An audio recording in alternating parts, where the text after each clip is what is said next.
Life is complex. Join us for the simple gifts of wisdom, love, and delight in the written word.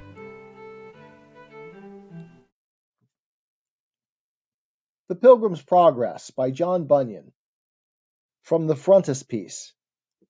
The Pilgrim's Progress from this world to that which is to come, delivered under the similitude of a dream, wherein is discovered the manner of his setting out, his dangerous journey, and safe arrival at the desired country. By John Bunyan. Part 1. Author's Apology for his book. When at the first I took my pen in hand, thus for to write, I did not understand that I at all should make a little book in such a mode. Nay, I had undertook to make another, which, when almost done, before I was aware, I this begun. And thus it was, I, writing in the way and race of saints in this our gospel day, fell suddenly into an allegory about their journey, and the way to glory, in more than 20 things which I set down. This done, I 20 more had in my crown, and they again began to multiply, like sparks that from the coals of fire do fly. Nay, then, thought I, if that you breed so fast, I'll put you by yourselves, lest you at last should prove ad infinitum, and eat out the book that I already am about. Well, so I did, but yet I did not think to show to all the world my pen and ink in such a mode. I only thought to make I knew not what, nor did I undertake thereby to please my neighbor. No, not I. I did it mine own self to gratify. Neither did I but vacant seasons spend in this my scribble, nor did I intend but to divert myself in doing this, from worser thoughts, which make me do amiss. Thus I set pen to paper with delight, and quickly had my thoughts in black and white. For having now my method by the end, still as I pulled, it came. And so I penned it down, until it came at last to be, for length and breadth, the size which you see. Well, when I had thus put my ends together, I showed them others, that I might see whether they would condemn them or them justify. And some said, Let them live, some, Let them die. Some said, John, print it. Others said, Not so. Some said it might do good. Others said, No. Now was I in a strait, and did not see which was the best thing to be done by me. At last I thought, since you are thus divided, I print at will, and so the case decided. For, thought I, some, I see, would have it done, though others in that channel do not run. To prove then who advised for the best, thus I thought fit to put it to the test.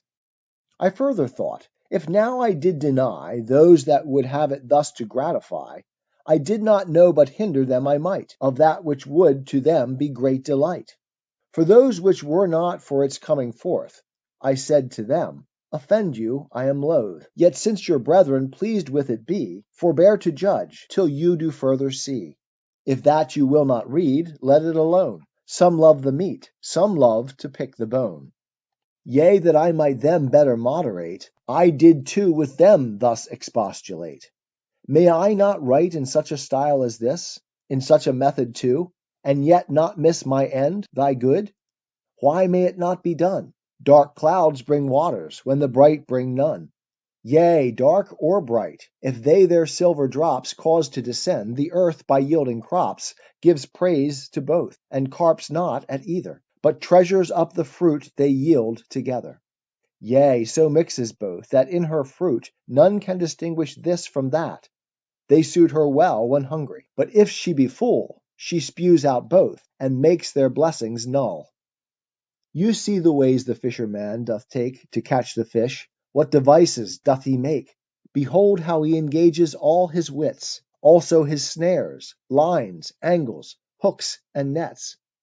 Yet fish there be that neither hook nor line, nor snare nor net, nor device can make thine. They must be groped for, and be tickled too, or they will not be caught, whate'er you do. How doth the fowler seek to catch his game by divers means, all which one cannot name? His gun, his nets, his lime twigs, light and bell. He creeps, he goes, he stands. Yea, who can tell of all his postures? Yet there's none of these will make him master of what fowls he please.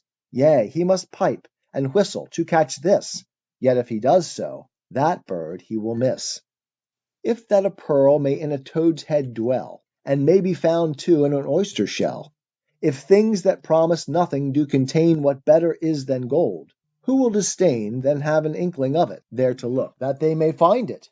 Now my little book, though void of all those paintings that may make it with this or the other man to take, is not without those things that do excel what do in brave but empty notions dwell. Well, yet I am not fully satisfied that this your book will stand when soundly tried. Why, what's the matter? It is dark. What though? But it is feigned. What of that? I trow some men by feigned words as dark as mine make truth to spangle, and its rays to shine. But they want solidness. Speak, man, thy mind. They drown the weak. Metaphors make us blind. Solidity indeed becomes the pen of him that writes things divine to men. But must I needs want solidness because by metaphors I speak? Were not God's laws, his gospel laws, in olden time held forth by types, shadows, and metaphors? Yet loth will any sober man be to find fault with them, lest he be found for to assault the highest wisdom. No, he rather stoops and seeks to find out what by pins and loops, by calves and sheep, by heifers and by rams, by birds and herbs, and by the blood of lambs, God speaks to him. And happy is he that finds the light and grace that in them be. Be not too forward, therefore, to conclude that I want solidness, that I am rude.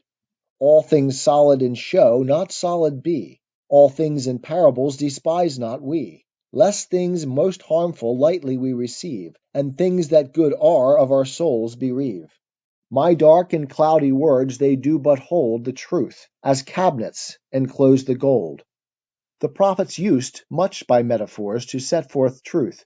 Yea, whoso considers Christ, his apostles too, shall plainly see that truths to this day in such mantles be. Am I afraid to say that Holy Writ, which for its style and phrase puts down all wit, is everywhere so full of all these things, dark figures, allegories, yet there springs from that same book that lustre, and those rays of light that turn our darkest nights to days? Come, let my carper to his life now look, and find there darker lines than in my book he finds any. Yea, and let him know that in his best things there are worse lines too. May we but stand before impartial men, to his poor one I dare adventure 10, that they will take my meaning in these lines far better than his lies in silver shrines. Come, truth, although in swaddling clouts, I find informs the judgment, rectifies the mind, pleases the understanding, makes the will submit. The memory too it doth fill with what doth our imaginations please. Likewise it tends our troubles to appease. Sound words, I know, Timothy is to use, and old wives' fables he is to refuse. But yet grave Paul, he nowhere did forbid the use of parables, in which lay hid that gold, those pearls, and precious stones that were worth digging for, and that with greatest care. Let me add one word more. O man of God, art thou offended? Dost thou wish I had put forth my matter in another dress? Or that I had in things been more express? 3 things let me propound, then I submit to those that are my betters, as is fit. 1. I find not that I am denied the use of this my method, so I no abuse put on the words, things, readers, or be rude in handling figure or similitude in application. But all that I may, seek the advance of truth, this or that way. Denied, did I say? Nay, I have leave, examples too, and that from them that have, God better pleased by their words or ways, than any man that breathes nowadays. Thus to express my mind, thus to declare things unto thee that excellentest are. 2. I find that men, as high as trees, will write dialogue-wise, yet no man doth them slight for writing so. Indeed, if they abuse truth, cursed be they and the craft they use to that intent. But yet let truth be free, to make her sallies upon thee and me, which way it pleases God. For who knows how, better than he that taught us first to plough, to guide our minds and pens for his design, and he makes base things usher in divine. 3. I find that Holy Writ in many places hath semblance with this method, where the cases do call for one thing to set forth another. Use it I may then, and yet nothing smother truth's golden beams. Nay, by this method may make it cast forth its rays as light as day. And now, before I do put up my pen, I'll show the profit of my book, and then commit both thee and it unto that hand that pulls down the strong, and makes weak ones stand. This book it chalks out before thine eyes the man that seeks the everlasting prize. It shows you whence he comes, whither he goes, what he leaves undone, also what he does. It also shows you how he runs, and runs, till he unto the gate of glory comes. It shows too who set out for life amain, as if the lasting crown they would attain. Here also you may see the reason why they lose their labor, and like fools do die. This book will make a traveller of thee, if by its counsel thou wilt ruled be. It will direct thee to the Holy Land, if thou wilt its directions understand. Yea, it will make the slothful active be, the blind also delightful things to see. Art thou for something rare and profitable? Wouldst thou see a truth within a fable? Art thou forgetful? Wouldst thou remember from New Year's Day to the last of December? Then read my fancies. They will stick like burrs, and may be, to the helpless, comforters.